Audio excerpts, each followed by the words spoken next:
સુરતમાં આવેલી વીર નર્મદ દક્ષિણ ગુજરાત યુનિવર્સિટી એક પછી એક વિવાદમાં સપડાઈ રહી છે। વિદ્યાર્થીનીઓ સાથે પરીક્ષા દરમિયાન કથિત રીતે થયેલી તપાસમાં કુલપતિના ખુલાસા બાદ બોયઝ હોસ્ટેલ વિવાદમાં આવી છે। યુનિવર્સિટીના વહીવટી ભવનથી 100 મીટરના અંતરે આવેલી હોસ્ટેલ નજીકથી દારૂની ખાલી બોટલ અને સિગારેટના પેકેટ મળી આવ્યા હતા। વીર નર્મદ દક્ષિણ ગુજરાત યુનિવર્સિટીના વહીવટી ભવનની સૌથી નજીક આવેલી હોસ્ટેલ પાસે પાર્ટી થઈ હોવાના પુરાવા સામે આવી રહ્યા છે। શિક્ષણના મંદિર સમાન યુનિવર્સિટી પરિસરમાં દારૂની પાર્ટી થઈ હોવાની સાબિતી આપતી ખાલી બોટલ મળી આવી છે, જેથી શિક્ષણ જગતમાં ચકચાર મચી ગઈ છે। મહત્વપૂર્ણ છે કે યુનિવર્સિટીની હોસ્ટેલમાં ગેરરીતિ ચાલતી હોવાનું સામે આવ્યું હતું। થોડા દિવસો અગાઉ હોસ્ટેલમાં ચેકિંગ હાથ ધરવામાં આવ્યું હતું, જેમાં એક બહારનો વિદ્યાર્થી મળી આવ્યો હતો।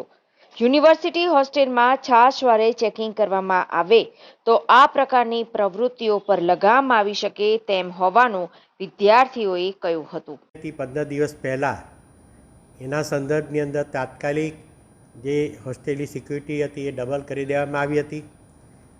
ચેકિંગ દરમિયાન જે વિદ્યાર્થીઓ આ યુનિવર્સિટીની અંદર કેમ્પસ સિવાયના વિદ્યાર્થીઓ હતા એમને તાત્કાલિક તેમનો પ્રવેશ સ્થગિત કરવામાં આવ્યો હતો। ફક્ત તેઓ પરીક્ષા માટે જ એમને રાખવામાં આવ્યા છે અને આગામી વર્ષથી તેઓને તેઓની કોલેજમાંથી અને આપણી હોસ્ટેલમાંથી પણ જે વિદ્યાર્થીનો રૂમ હતો એ બંનેને આવતા વર્ષ માટે પ્રવેશથી દૂર પણ કરી દેવામાં આવ્યા છે।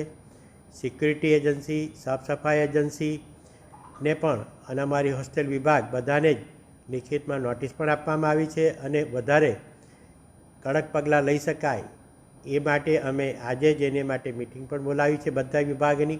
અને આની સાથે અમારા કેમ્પસમાં જે સમરસ હોસ્ટેલ આવેલી છે જેની અંદર 1000 વિદ્યાર્થીઓ રહે છે, આ વિદ્યાર્થીઓ અલગ અલગ રીતે આવી પ્રવૃત્તિ કરીને આ જે છે એ ત્યાં નાખી જતા હોય છે, તો તે વિભાગને પણ અમે જરૂરી નોટિસ આપીને એમને સામે પણ જરૂરી કાર્યવાહી શરૂ કરી છે।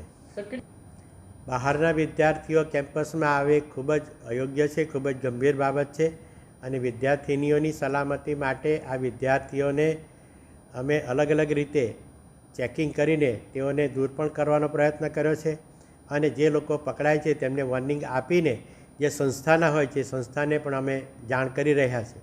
સર, પોલીસ કાર્યવાહી કોઈ થઈ? ના, આ સંદર્ભની અંદર આ વિદ્યાર્થીઓનું કેરિયર બગડે એને માટે માત્ર જે સંસ્થાના હોય તે સંસ્થાને અમે જાણ કરતા હોય છે અને એના વાલીઓને પણ અમે ફક્ત મૌખિક રીતે જાણ કરતા હોય છે।